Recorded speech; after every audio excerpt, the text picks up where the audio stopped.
पैगंबर मोहम्मद के खिलाफ नुपुर शर्मा के विवादित बयान पर आज भी देश में कई स्थानों पर प्रदर्शन किया गया। लोगों में नुपुर को लेकर गुस्सा बना हुआ है। उनकी गिरफ्तारी की मांग तेज हो गई है। शुक्रवार को जुमे की नमाज के बाद देश के कई शहरों में विरोध प्रदर्शन हुए। नमाज के बाद बाहर निकले लोगों ने कानून हाथ में ले लिया, सरकारी और निजी संपत्ति को नुकसान पहुंचाया। यूपी के कई शहरों के साथ ही राजधानी दिल्ली में भी पुलिस ने कार्रवाई करते हुए प्रदर्शनकारियों को गिरफ्तार कर लिया। वीडियो फुटेज के आधार पर आरोपियों की पहचान की जा रही है।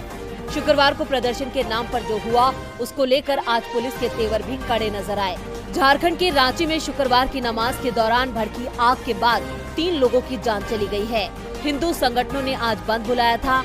उत्तर प्रदेश में प्रदर्शन के बाद यूपी सरकार एक्शन में है। अब तक 230 लोगों की पहचान कर ली गई है। सबसे ज्यादा सहारनपुर से है। योगी सरकार की देर रात तक चली बैठक के बाद आदेश जारी हुए कि आरोपियों के खिलाफ सख्त कार्रवाई की जाए। सरकारी संपत्ति का जो नुकसान हुआ है उसे आरोपियों की संपत्ति जब्त करके वसूला जाएगा। यूपी के एडीजी प्रशांत कुमार के मुताबिक प्रयागराज में 68, हाथरस में 50, सहारनपुर में 51, अंबेडकर नगर में 28, मुरादाबाद में 25 और फिरोजाबाद में 8 लोगों को गिरफ्तार किया गया है।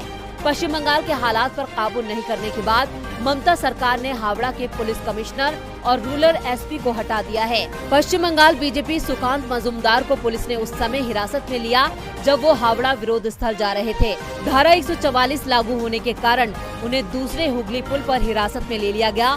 बाद में मजूमदार को गिरफ्तार कर लिया गया।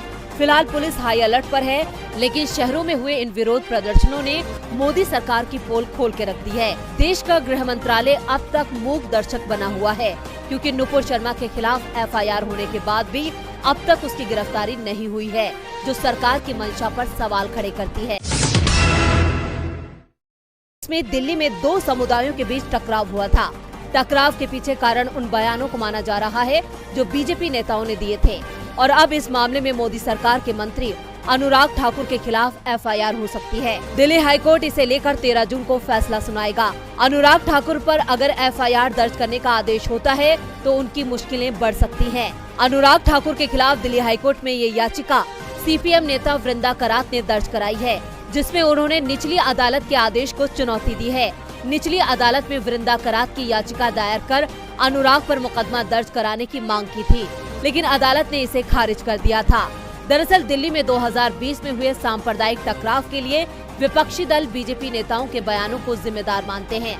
ऐसा ही एक बयान मोदी सरकार में कैबिनेट मंत्री अनुराग ठाकुर और दिल्ली के बीजेपी सांसद प्रवेश वर्मा ने दिया था। अनुराग ने मंच से गोली मारो जैसे नारे लगाए थे, जिससे विवाद खड़ा हो गया था। दिल्ली के संसद मार्ग थाने में इसे लेकर अनुराग ठाकुर और दिल्ली के सांसद प्रवेश वर्मा के खिलाफ शिकायत भी दी गई थी, लेकिन पुलिस ने ये कहते हुए मुकदमा दर्ज करने से इनकार कर दिया कि दोनों ही लोग संसद के सदस्य हैं, इसलिए उनके खिलाफ मामला दर्ज करने के लिए केंद्र सरकार की सक्षम अधिकारी की मंजूरी भी जरूरी है, और ये मंजूरी पुलिस को नहीं मिली, जिस कारण से पुलिस ने मुकदमा दर्ज करने से इनकार कर दिया। और अब ये मामला दिल्ली हाईकोर्ट पहुंच गया है, जिसमें दिल्ली हाईकोर्ट 13 जून को फैसला सुनाएगा। अगर हाईकोर्ट का फैसला अनुराग ठाकुर के खिलाफ जाता है तो उन्हें मंत्री पद भी छोड़ना पड़ सकता है। राज्यसभा की 16 सीटों के लिए चुनाव के नतीजे आ चुके हैं। इन चुनावों ने 4 राज्यों के साथ साथ देश का राजनीतिक पारा भी बढ़ा दिया था। महाराष्ट्र में सबसे ज्यादा चौंकाने वाले नतीजे सामने आए हैं। एनडीए गठबंधन के सीएम उद्धव ठाकरे ने राज्यसभा चुनाव के नतीजों पर सवाल उठाए हैं। सबसे पहले राजस्थान के नतीजे घोषित हुए, जहां एक बार फिर सीएम अशोक गहलोत का जादू बरकरार रहा है। राजस्थान की 4 सीटों में से कांग्रेस ने 3 सीटों पर जीत दर्ज की है। कांग्रेस के तीनों उम्मीदवार मुकुल वासनिक, रणदीप सुरजेवाला और प्रमोद तिवारी जीते हैं, तो वहीं एक सीट पर बीजेपी के उम्मीदवार घनश्याम तिवारी विजयी रहे हैं। वहीं निर्दलीय उम्मीदवार सुभाष चंद्रा को हार का मुंह देखना पड़ा है। राजस्थान में सुभाष चंद्रा को बीजेपी का समर्थन था, लेकिन उसके बावजूद उन्हें हार मिली है। उधर कर्नाटक में बीजेपी की तरफ से केंद्रीय वित्त मंत्री निर्मला सीतारमण, अभिनेता राजनेता जग्गेश और लहर सिंह सुरैया ने जीत दर्ज की, तो वहीं कांग्रेस की ओर से पूर्व केंद्रीय मंत्री जयराम रमेश ने जीत हासिल की है। लेकिन राज्यसभा चुनाव को लेकर सबसे ज्यादा पेच फंसा हरियाणा और महाराष्ट्र में, जहां आज सुबह 4 बजे तक वोटों की गिनती होती रही।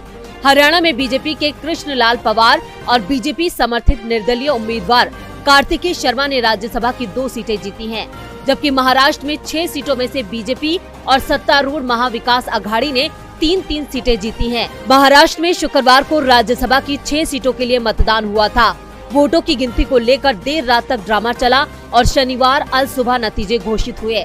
सत्ता पर काबिज एनडीए गठबंधन और मुख्य विपक्षी बीजेपी को बराबर सीटों पर जीत मिली है। गठबंधन में शामिल तीनों दल यानी कांग्रेस, शिवसेना और एनसीपी को एक-एक सीट पर जीत मिली। चौथी सीट के लिए एनसीपी के संजय पवार को मैदान में उतारा था, लेकिन संजय पवार हार गए, जिसके बाद संजय राउत ने चुनाव आयोग पर बीजेपी के समर्थन का आरोप लगाया है। उन्होंने कहा है कि आयोग ने हमारा एक वोट अवैध घोषित किया। हमने इस पर आपत्ति ली, लेकिन कोई कार्रवाई